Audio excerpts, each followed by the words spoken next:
Carl Lewis, going after his fourth gold medal. And I got a feeling that everybody wanted me to win that fourth gold medal, and we wanted that world record. The only thing you can do now is just put your hand back and wait for the baton. I put my hand back, and it's right there, and I get the baton, and I take it with my left hand and switch to the right. But once it was switched to the right, everything just said, you got it. The whole song released saying, you've got your medal, they gave you your medal, and then quickly, in my mind, it said, now let's get our record. 48 years and 2 days later, Carl Lewis has equaled Jesse Owens' record. The gold medal winner in the 100 meters, long jump, 200 meters, and 4x100 meter relay.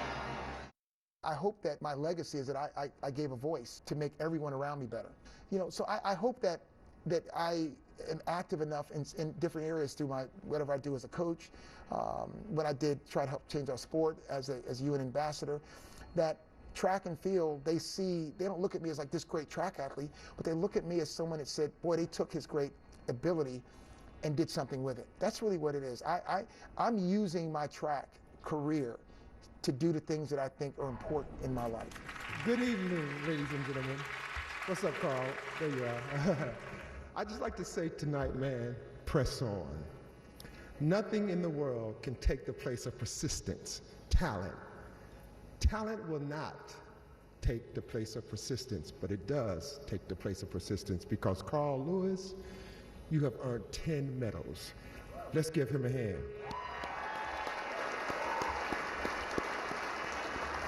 Press on, Mr. Lewis. Genius will not. Unrewarded genius is almost like a proverb. Carl Lewis, we award you tonight for being a genius, being the fastest man in the world. That was genius. And we honor you tonight, my brother. Yeah.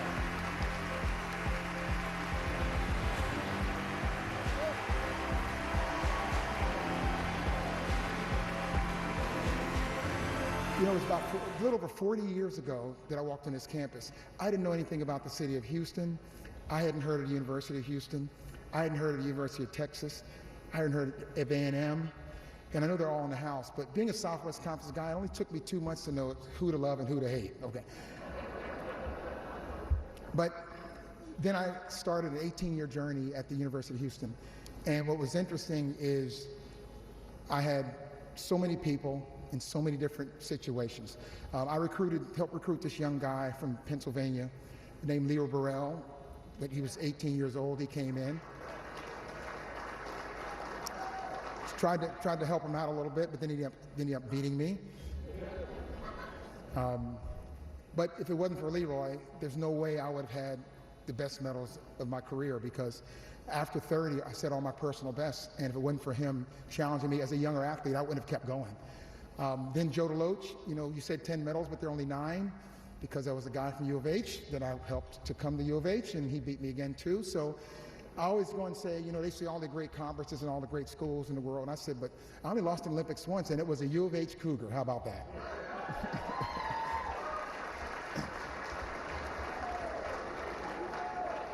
But you know, one of the most constant things that happened over those 18 years of my career after I stepped on this campus are the old Robertson Stadium, and then someone that I admire, that I love, that was like a father, a friend, sometimes kind of like a brother, definitely the shadiest person I know. So he taught me that, because I'm doing that back on the athletes now. That's Tom Tellez, who handed me the jacket, my coach, Tom Tellez.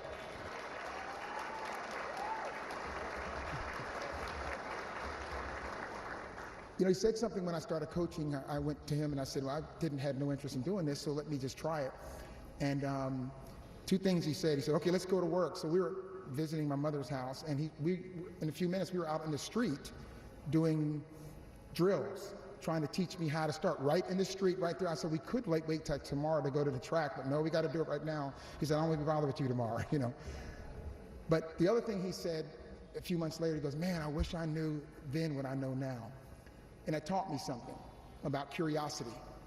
After 20-some years, he still wanted to be curious, and it was an inspiration to me to know, always want to learn. And that started, you know, from a time, and I just want to thank, first of all, the Sports Authority, the city of Houston, all the people here. Yeah. This city embraced me in a way so much that when I go places, people argue with me about what high school I went here. But you know, I've got so many special people in here. I just want to name a few. I saw Mary Cullen and her husband Roy were absolutely amazing, and Don and Francis Baxter. They went to every Olympics and every World Championships. They're from this community. I want to thank my family who are back here in the back. My mother here is here. She just turned 90 years old in October. And so my sister Carol, who is also U of H Cougar, an Olympian, amazing career, she's here.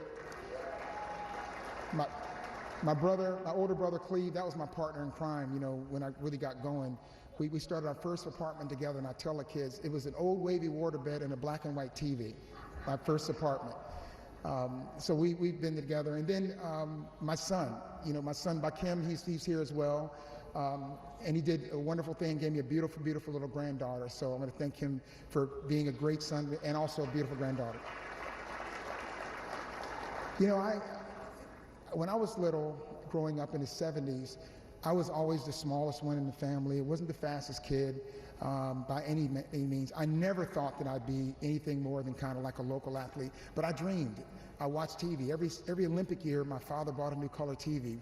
We sat down and watched the Olympic Games. So I remember watching Nadia Comaneci in '76, and then Mary Lou, who I love, and we were teammates together on the Olympic team. We've been friends forever since.